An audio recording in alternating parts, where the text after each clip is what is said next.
Hi everybody, this is going to be your first video for the online class.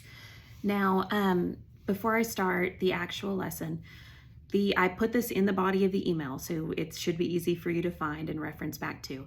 But the way that this class is going to work is every Thursday you are going to receive an email from me with a link in the video, or a link to the video. You'll watch the video.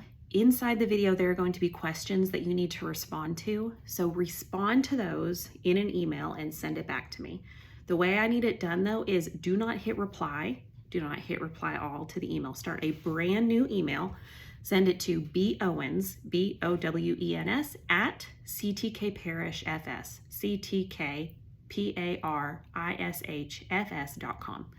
And in the title, because some of you guys have kind of funny email addresses, that I can't tell easily who you are.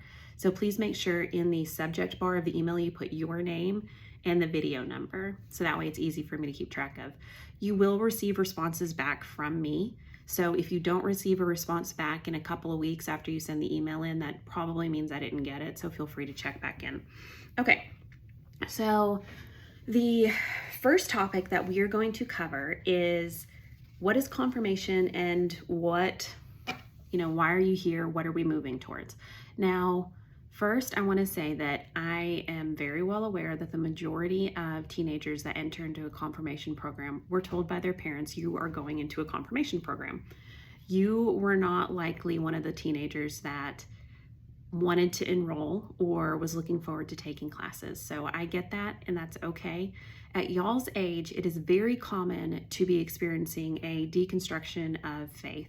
Basically taking all the things you learned as a child and pulling them apart and finding pieces that do or don't make sense to you anymore, and you have questions. So again, that is absolutely okay. Anytime that you have a question, please just put it in the email, send it to me. And I am happy to help you. Just don't think that there's something wrong with you, or that the way that you're grappling with faith or participation in the church or anything like that is unusual, because it's not. Just keep an open line of communication with me, and I'm happy to answer any and all questions, even if you think that they might be absurd. Just know that it's okay.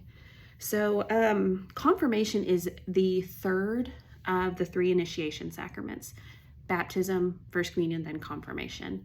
After this, you are considered an adult in the church, considered fully responsible for your faith life. It is no longer the faith of your parents or of your siblings. It is your responsibility at this point. Confirmation is adulthood in faith experience. So that's what we're moving towards. But there are a handful of things that we need to address as we're moving to this adulthood in faith. When you're a kid, the things that you're taught about God are, I don't want to say that they're wrong, but in a lot of ways they are wrong. If I said to you, God is a loving God, a fully loving God, but I taught you as a child, do good, go to heaven, do bad, burn in hell, is that the experience of a loving God? No. Usually we teach children good equals heaven, bad equals hell. But if God was standing in front of you as we say God is love. We don't say God loves, we say God is love. If God, love, was standing in front of you and he was saying, I love you with all my heart, you are everything I ever wanted, continue to do good and you'll be with me. Do bad and I'm gonna burn you up. That the love and that don't go together. So we have to kind of start to scrub away that Punisher God, because that's something that is given to kids often to, first off, kids aren't as fully dimensional as teenagers. I will say that. You guys are able to grasp many different aspects that children can't, but we can't walk through the rest of our life with that understanding of God, because it's truthfully a very unhealthy understanding of God. God loves you. You are gonna mess up. You're gonna be bad occasionally. He's not gonna burn you up in a fire of doomsday in hell, okay? So that's something we're gonna work towards as we go through these courses. But one of the things as an adult that you're gonna have to realize is, who is raising you? Where is your education in the faith life coming from? A lot of times it should come from your parents initially, but most of the way that you guys are being raised is by culture. And what I mean by that is you are so saturated in information now that usually the opinions of other people that you are reading or seeing online daily, or that you get from your friends daily, is what is raising you and giving you your dignity. Your dignity is supposed to come from God, but at your age, usually it doesn't. It comes from other people. So I want to walk through kind of an embarrassing scenario with you, but just trust me with this. Now, so say that your grandmother came over to your house to see you, and she always wants to go hang out in your room. Now, keep in mind, in this scenario, grandma is not senile. She has all of her full mental capacities. She is fully healthy. That needs to be established in this scenario. But anyway, grandma comes over, she comes in your room with you, and she sits on your bed. She poops on it. You're like, okay, what do you do? Most likely you're going to clean up the bed and not get too mad at grandma. Well, grandma comes over a few days later and she wants to come hang out with you in your room. And again, she intentionally poops on your bed. Okay, you knew it was on purpose this time. She crapped on your bed. So what do? Okay, you're going to have to clean it up, get grandma out of your room. So let's say grandma comes back a few days later and she craps on your bed again, even though she told you she was not going to. She intentionally poops on your bed again. And now you're sitting here with a bed that even though you cleaned it, it still stinks, okay? So you clean it up, get grandma out of your room. You still love grandma, but she's ruining your bed. Now, when I talk about this with other teenagers, usually the fourth time is when they say, grandma cannot come in my room anymore. I'm pumping the brakes. Grandma cannot come in my room because she's ruining my bed. And this is something that is extremely important because most teenagers will put a stop to a toxic scenario where somebody is hurting their belonging, like this case, it's their bed, hurting their belongings, by the fourth time. They will no longer allow the behavior anymore because it's ruining their thing.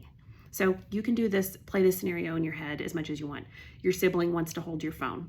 Every time you let them hold their phone, they smash it on the ground. Eventually, you're not going to allow them to hold the phone anymore. Same thing with a friend. If they were smashing your phone on the ground every time they held it, you would not allow them to hold your phone anymore. But for some reason, in a teenager's brain, items are more important than themselves. Every single one of you is likely involved in some way with letting somebody abuse you. You do not have the human dignity within you that God intends for each of you to have because you're allowing culture to raise you. You are being raised in an environment that is saying that you have to take what people throw at you, even if it's toxic and abusive. So I want you to think about that scenario with grandma pooping on your bed, but you're the bed this time. How many times are you going to let people come up to you and define who you are as an individual and treat you like absolute crap, and you still allow them to be a very vibrant part of your life? You still allow them to be with you all the time.